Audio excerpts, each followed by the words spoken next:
everybody, welcome back to the channel. This is Passport Nomad. Thanks for dropping by. Before I get into today's content, let me just ask you at this time, could you please hit subscribe, like, and hit that notification bell so you can keep up on all my newest content. Now, what we want to talk about today is, I want to talk about all the things that one can expect. Say if you're thinking about coming here to move to the Philippines, or you're traveling here to the Philippines, some tips and suggestions that can help you out on the way. And you know what? I'm not even going to say much today. I'm going to let other people talk about it. The proof is in the pudding. So we're going to see some video clips of other fellow Americans from the USA, brothers, old and young. And they're going to tell you their suggestions and everything that they have experienced here and what you can look out for. Without further ado, let's get started with our first video. I believe it's from a guy, a TikToker. He goes by the name of AJ and RJ Philippines. And this is an older gentleman from America. Let's hear what he has to say. Somebody asked me what my budget was living in the Philippines, so I'm going to give you my budget, but I'm not going to give you my full budget. I'm not going to give you my food budget because I eat a unique diet there, carnivore, so I go and I spend money on, things like meat and beef and stuff like that. I'm not going to give you my transportation budget because I use electric vehicles, so that's irrelevant. And I'm not going to give you my travel budget because I do high-end travel. I don't fuck around. I don't cheap out on that. But here's my basic budget living in the Philippines.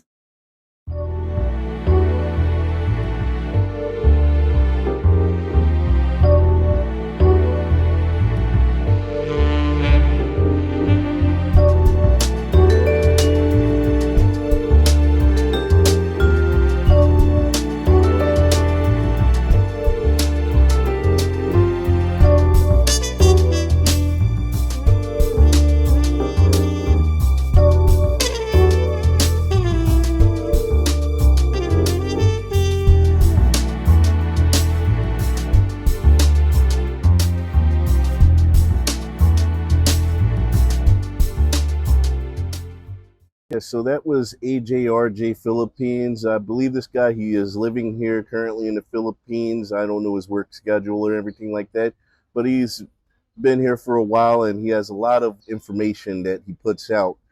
Well, this time he put out the cost of living because he was asked a question about his cost of living, which when I first got here, that was the same amount that I started off in a studio apartment, was just about 12,000 pesos. That's like 200 some American dollars.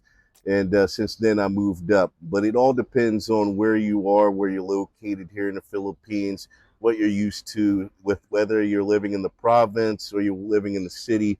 The prices can vary and it depends on your accommodation. But moving on, let's hear from our next video. This is coming from a younger gentleman.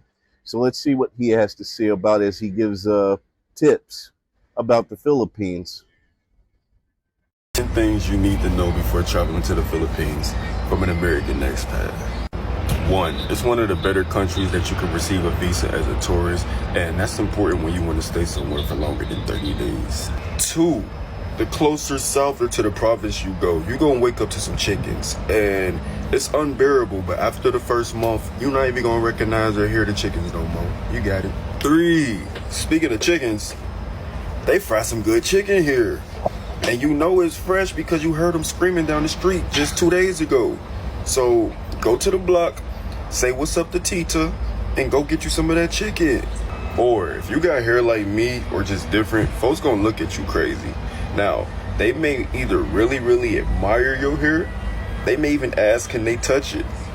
Or they just wondering what the F is that on the top of your head. Regardless, you're gonna get looked at quite a bit. 5, Filipinos are somewhat like Americans. They like to talk shit, joke, and have fun.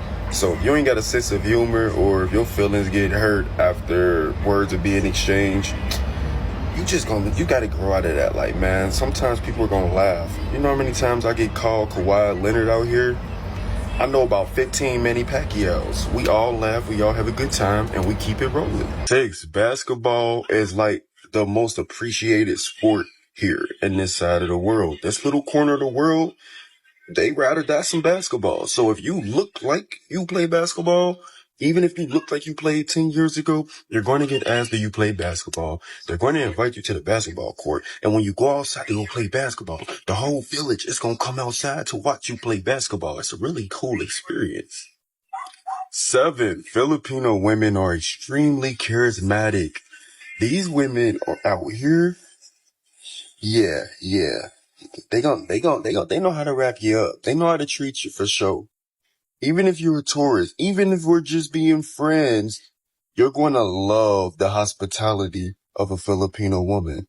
And this also goes for the man as well. They can be very, very kind, very, very wooing. All I'm saying is that, you feel me, they speak the same language as you, or at least to a degree.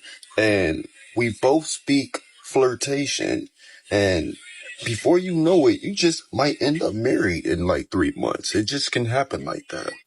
8, the water is not really that good for you. So I need to follow this step too. Just be more conscious and aware when drinking smoothies out in public made with ice.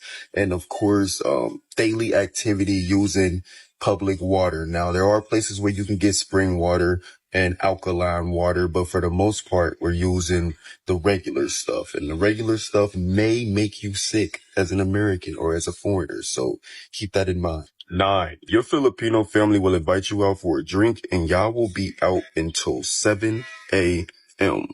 Are you ready for that? I don't know. This is just a warning. If you get invited out at 10:30, just know you're going to be outside till 7 a.m. So pack your toothbrush with you. Make sure you're ready to get some breakfast. Make sure you eat a little something because they just go with some rice. So this is a bonus add-on to 9. They gonna rice, you gonna become a rice-itarian out here for sure. A rice-itarian. So you better bring some hot sauce in your bag or whatever condiments, vegan soy sauce, whatever you like to put on rice. Make sure you bring that because they gonna rice you to life over here. You're gonna get riced up over here. White rice, no butter, no pepper, just blobs, rice. And 10, the actual number one sport here in the Philippines is karaoke. I'm talking about when I say they sang out here, they sang. Regardless, it's a good time. These are just a couple of tips that I wanted to share with you because you had no idea what you were going to get into when you get off that plane. He basically may have exaggerated a little about the getting married within 3 months part, but who's to say that doesn't really happen here? But other than that, everything else I can absolutely verify. You do have the chickens here. You'll get over it. After a while, you get used to it. You get used to a lot of things here, actually. Basketball, they love the sport here. As a matter of fact, you can't see it right now, but they're playing basketball right now. There's a lot of things to do out here. And yes, you will encounter some of the things that he was talking about. But the important thing is when you get here, one of my tips is that you be patient. De-Americanize yourself and get used to being very patient. You will develop patience out here. Come out here, relax, let go. It's not a stressful environment out here, really. It isn't. You can have a lot of fun here in the Philippines. Well, let me see. I'm going to see if I can get one more video up of somebody here that's been here for a while and see what other tips they can give you as well. So let's check it out. I've been living in the Philippines for 4 months, and here are some do's and don'ts if you're planning to visit. They may look cute and cuddly, but don't pet the stray dogs. I know these dogs may seem like just a chill guy, but trust me, don't do it. Don't like sitting in traffic for hours? Then you might want to take a motorbike instead of booking a Grab. Just make sure your motorbike rider doesn't go too crazy on the highway. If that doesn't work, you can always take the train. And if that's not your style, maybe the jeepney, if you're brave enough. Don't use any toilet paper. Instead, use one of these or one of these. Trust me, your bottom will thank you later. Now, that last one right there, you can use toilet paper out here, but it's not common in all areas of the Philippines. There will be places where there won't be any toilet paper available. So yes, you will get used to having to use the bidet or you'll have to use the bucket. And either way, the bidet is actually more better in more ways than toilet paper. But me, I like to also use baby wipes or whatever like that just to dry that spot off. And I'm not going to get all into that. That's all I got for the day, guys. Those are some of the tips that we wanted to share today. I hope you guys have any suggestions, comments, concerns. You know what to do. Leave it in the comments section. Thanks for dropping by. This is Passport Nomad saying, have a great day. Passport Nomad signing out.